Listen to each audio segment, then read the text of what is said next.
Disclaimer: this video is of humorous nature only. The author does not seek to insult or humiliate anyone. The video may contain profanity. People under the age of 16 should refrain from watching this video. Story 1. A lot of people saying great, and it is, but that doesn't totally describe it. There are ups and downs. Just because we're not depressed doesn't mean that we don't get sad or angry or anxious. It's just that those feelings are temporary and are never 100% what we're feeling, you know? I can be upset about something and still smile about something else.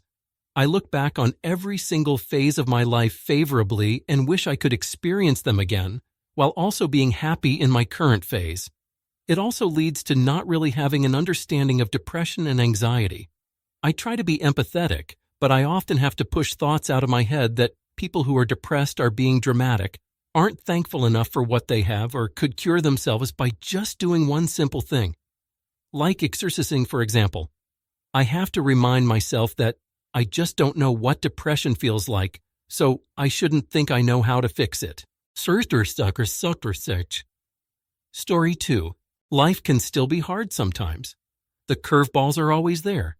There's upset, annoyance, sadness, frustration, etc. But on the whole, life without depression or anxiety is peaceful. Even when things are going horribly wrong and you have a lot to cope with, which I do right now, I have to say, you just know deep down that you and everything around you will be all right. There's this sense of everything will work out, underpinning everything. I still get days I want to stay in bed all day or postpone my responsibilities. I'm talking laundry, not looking after another human. And sometimes I do. But I use the time to rest and chill out and do things I enjoy. I don't feel pulled into a miasma that pulls me down endlessly. I also get miserable and low from time to time, but again, only for a day here or there. It doesn't persist. It's not deep. It's not who I am or a prolonged lived experience.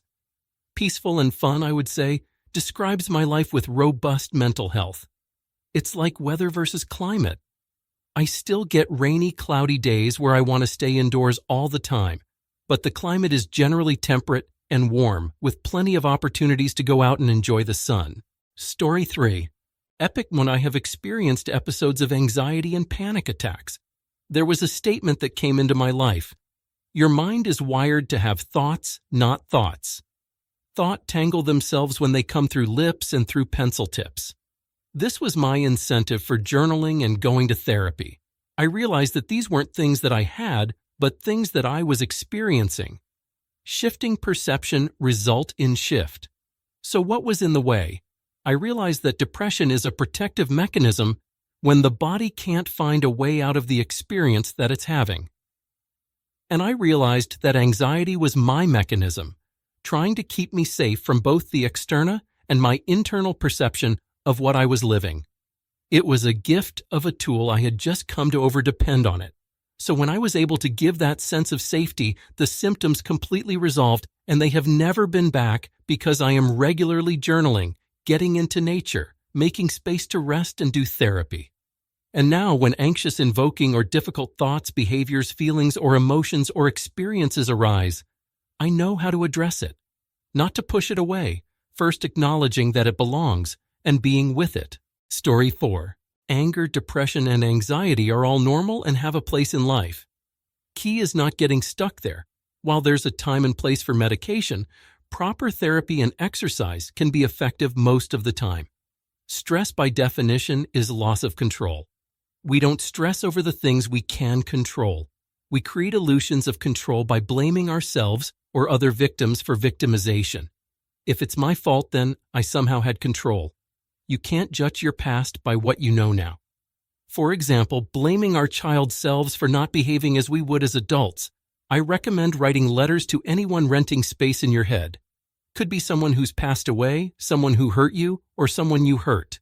It's a good way to process your emotions and get them out. If you want, share them with your therapist. The Serenity Prayer is all about recognizing what you control and letting go of what you can't. That's when you find peace. And if you can't change someone's behavior with a conversation, you should consider changing what you expect from that person. Look at the reality of that person and not the fantasy you wish they were. Story 5. It's my baseline, so I'd say it's like normal. There have obviously been many times when I've been acutely, as opposed to chronically, proportionately anxious or sad over external surrojaculate or cum.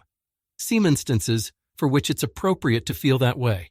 Those times have been horrible, and my regular times of not feeling that way are obviously far more enjoyable.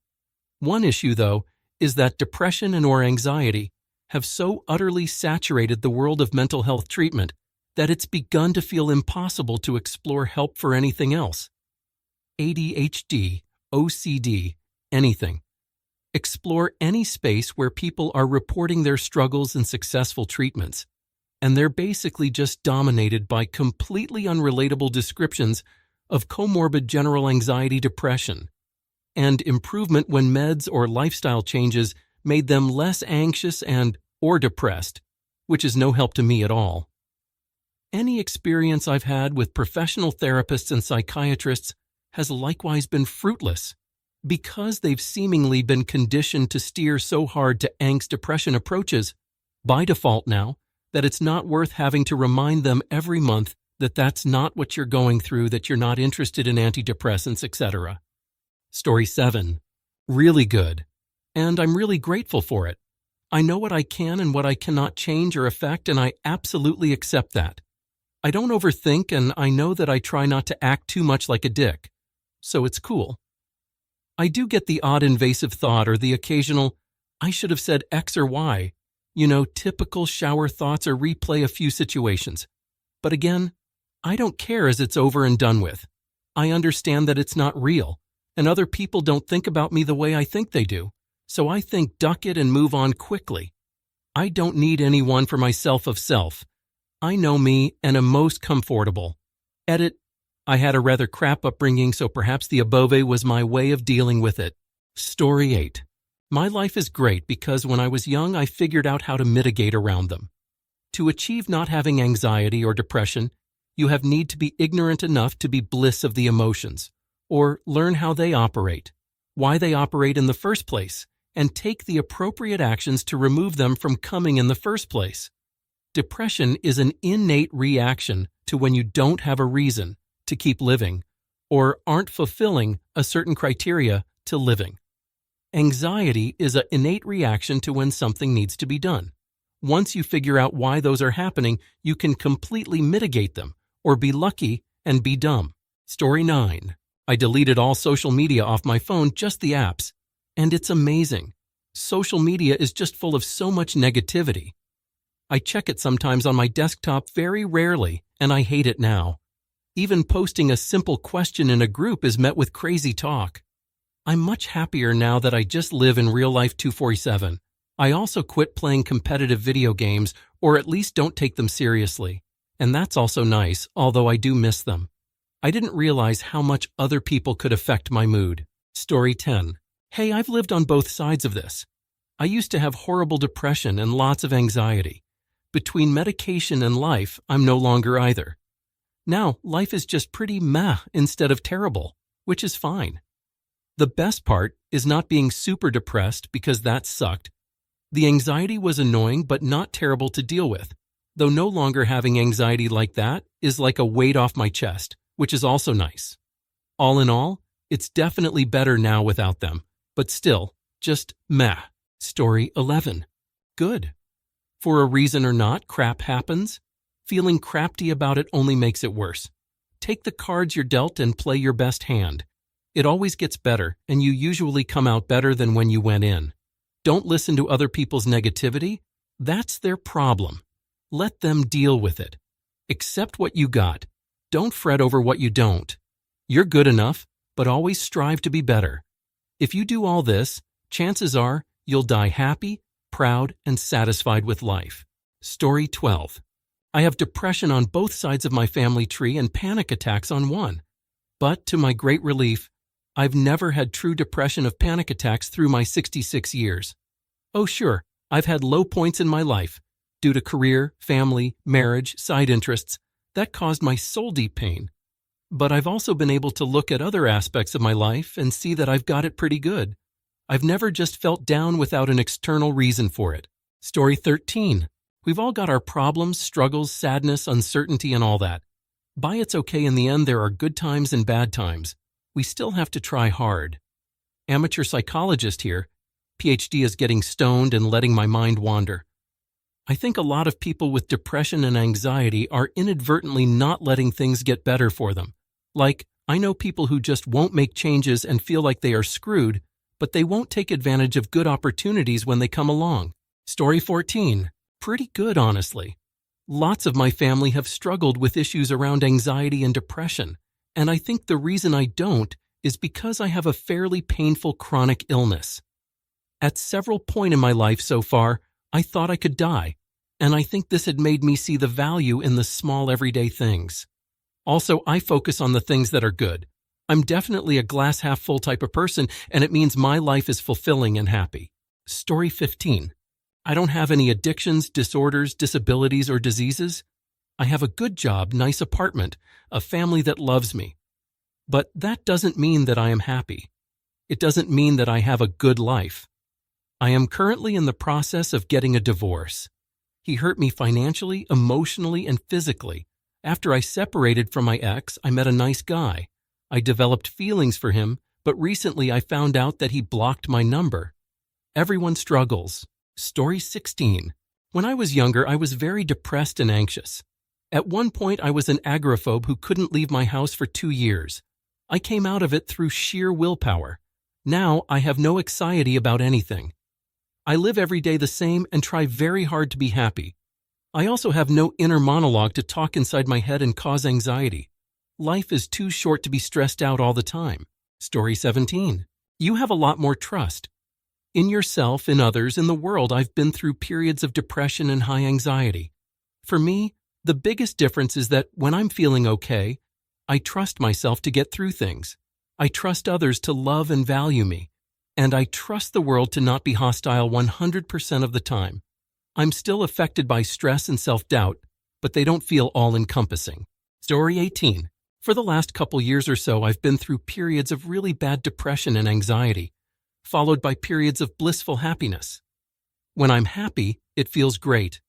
I live a normal life. I hang out with my friends, and I have no worries. It feels stable, like my problems are fixed until the depression strikes again. I feel like a normal person, and everything is fine. Story 19. I'm always confused when I meet people who are depressed all the time. I think it's hard to understand what that's like without experiencing it. I only get depressed for like a day or two at a time, and then I snap out of it. I find exercise really helps improve my mood instantly. I can be feeling horrible, and that endorphin rush has me feeling great again.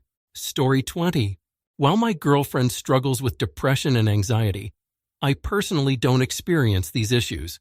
I tend to accept things at face value and act without feeling anxious about my decisions.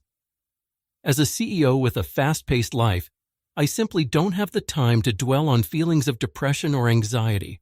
Many people depend on me, which compels me to stay focused and keep moving forward. Story 21. I am older and used to suffer from it. I meditate and focus on the present moment. I learned long ago when I had a problem to decisively make a decision and when my mind returned to that issue. I would think, no, I've already decided what to do. Almost all of my issues and worries were situations I created in my own mind. Story 22. Are all of you just depressed or broken from your childhood experiences that never let you climb out your heads? Is one a result of the other? Do we call the resulting state of mind of a crafty experience depression? Is depression a side effect of trauma? Or is it completely its own disorder that affects people with completely normal and healthy upbringings? Story 23. It's nice. I've gone through some hard things lately, losing my dog Grandma in the hospital, but I always manage to stay positive while leaving room for emotions.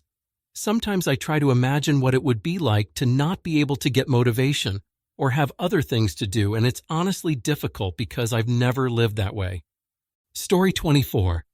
Problems never fade, but I would say ever since I got out of depression, I feel more in control, more energized, and more capable of being myself. Life gets a lot more fun. That's the main difference I saw. Other than that, it kinda gets stressful. But I'd certainly prefer being stressed over being depressed. Story 25. I used to struggle with overthinking and anxiety. But at least 99% of that's gone by now. Life's pretty good, honestly. It's like taking a step back and watching your life play out. Feeling good about your decisions. Going to bed easily because you're not thinking some, just breathing normally. Pretty good. Thank you all for watching. Watch even more great stories on my channel.